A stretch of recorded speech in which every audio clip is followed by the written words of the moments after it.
The same principle we taken this way. Frankie Welsh from our team was taken. I'd be confident I could score from this side just as well. That's the very same thing. Lifting up. Now that could be coming from the right place for me. And I lift up well, you know. And then I'd be coming, I'd shift myself, but I'd keep the feet, I'd keep the shoulders in line because really that's where the goal was and that's where the goal is, you know. And again, I'd be quite confident of it. If you like to do a bit of free taking, it cross again, you know, a ball, and pat myself around. Yeah. Also then have, what did I say, a tackling skill. You might also have some bit of ground hurling. Pat even said it, I'd already said it, anybody would say it. It's absolutely essential. If they can't hit on the ground, they can't play hurling. If they can't hit on the ground, they can't play hurling. If they can't hit on the ground, they can't play hurling. Can't play a match. Now that is true.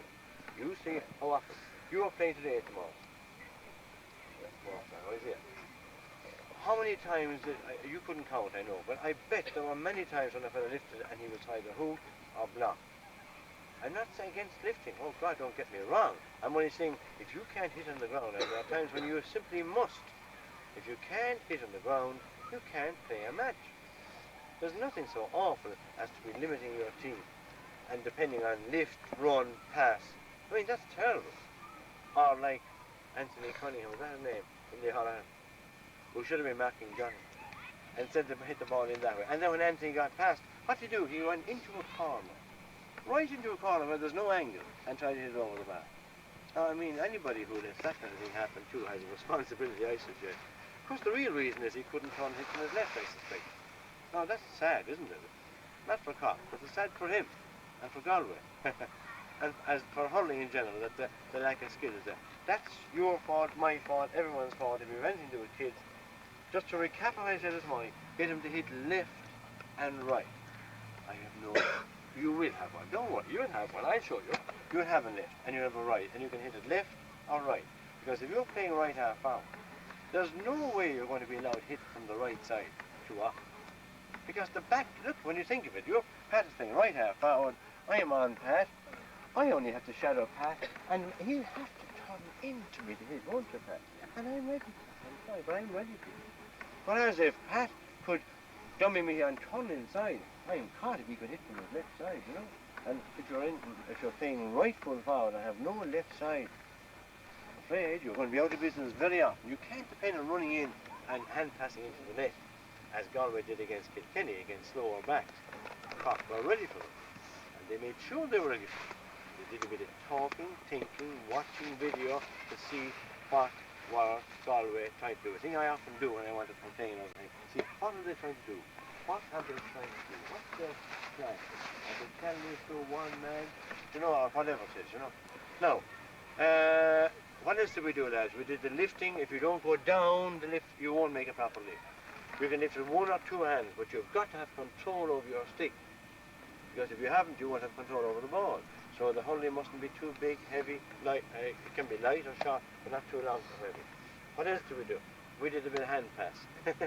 Much overused one too by Galway and other teams instead of hitting the ball over the bar, you know. But however, that's their problem. You saw it in the All-Ireland when Cooney simply left Tom Cashin for dead. And that's not easy, but he did. What then? He went to pass the PGMLI, it was red clearly, out, clear. Even the very end, the same thing happened. And Dennis Welsh made a run, remember? And that, I think from that, Tomas Mulcahy, wasn't it? I mean, good God in heaven. And Jim Cashman, a great example of that, who did the right thing in the All-Ireland, pulled on the ground when it needed to be done. When was that? And the fellow was behind him and the ball was here and he was playing that way. Good smart pull on the ground. Across it went, ideally across like that, you know. I could see reward for last Sunday. It's a thing I'd be talking to the lads about, and you will too. The two fellows on this wing, whenever they got the ball, they got plenty of it. You know, they got possession. They lifted the ball, or put down the stick and the ball came up, and then they stood for hours. Would you believe 2 seconds? That's hours. Looking to see where they hit it. What should they have been doing? What would you think? Making use of that force. That's the boy. That's it. And that's the same as you were saying, a different way. Getting moving. Get moving. When you get the ball, move yourself. Your 4 steps, any of them had to do was to move. Instead he stood there and he was blocked down. Or else he knew the fellow was the hurley up in front of him, you know. That move yourself, and now even a small one across in towards the corner would have paid. And that midfield, Shanahan got the ball. twice he got the ball, turned, and just hit it. And was blocked once, half blocked another, three-quarters blocked another time, you know. And if he had hit it across that way, he couldn't be blocked. The lad was there in front of him. And he was going to hit it straight in. This is an awful habit of youngsters, isn't it? Hitting it straight in. You know? And it's grand again if the lad can score. I wouldn't object. But from there, if he could hit it across here, the lad coming out would have a chance of coming out to it and so on. You know? All these things. So really, you're right. Move. I don't care where you go, but move. And the same as the football. If you move, there's no one going to hit you. I mean, good God in heaven, again and again and again, we've seen small footballers and small hurlers too getting away. Look at Jack Coughlin of Oxford. Holy gosh, he's very light, isn't he, Pat? I mean, that's true now. He's much lighter than anybody here, I think. And I know him well because we were above the course and he was on the course there, not after me there about 2 years ago. But Gerard's a great little hurler, terribly busy, and he's great skill, and he's a good striker of the ball, and that's it again. We did the striking of the ball today too. So there's no way you'll fail to improve the lads around here. But you must make sure they do what you want them to do. It isn't that we'll play a match because we say so. You'll get a match later on, lads. You can promise them that because they'll have it. And in that match then, you'll be watching for the things you said. Small pulls. And you can correct them. And I would never shut up during a match. I'd be commenting and shouting them on or criticising them. That's the time. Not during the big match, the important one, when you must lift them up because they need support. Now is the time to criticise in training so that you get it right. And tell them why, even, if you wish. But insist they do the right thing. And don't take any of that thing. And that's the way I hold. That's the way I always hold. Because that won't do. Because it's wrong. And as I say, you can be talking with fancy terms about the autonomous nervous system and the central nervous system and all the other bloody nonsense. And what it all comes down to is, if you're a natural right hand, that's the hand that controls things, this dominant hand. You're working with nature if you hold the hurley there. You're working against nature here. It's unnatural. Pat would tell you, you can't tackle, you can't control that. It's just too blooming awkward. Oh, it's okay with this thing, you whale away, grand. You know? Now, I think that it's a lovely evening. But we've done a good bit. I'd say you're tired, lads. Are you tired of it? Some of those he-men would never admit it, but they're fairly tired too. Isn't it we did an awful lot? If we were doing it with younger and, more actively involved players, I can tell you do more, because you would be able to do more. But the important thing today is not that you go home knackered, you know, but that you go home knowing have a fair idea what to do. And as I say, when you're playing with them, have them across the field if possible, you know.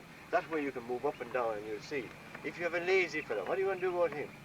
Push him with quick fellas. Tell them. Keep him going. And you keep an eye on too. Come on, that's that boy. Good man, Thomas. You must work him hard because you need him. He's good, you see, but he's a bit lazy. And we're all lazy, we get away with it. Isn't that it? So you must work him a bit hard and put him in the middle of three. If you're doing this doubling in three, you'll sweat. Because if you have the whole width of the pitch and in three, or if you're doing the other skill of running across to the ball on the ground, very important. Very important. Because if you're coming out to a ball, and if you have any doubts about controlling it, you won't come out. You'll wait for the man to come, and you'll come with him, and you see, and you'll say, well, I won't be blamed if, I'm with him. And so what could I do? So I was with him, I wasn't, I? But again, the good hurler, who's confident and has practiced plenty of times, go for the ball, he knows he gets it. Take it away with him, and keep moving. That, I think, lads, would be enough. I'm delighted with a lovely day. I'm delighted to be here. See you next Saturday.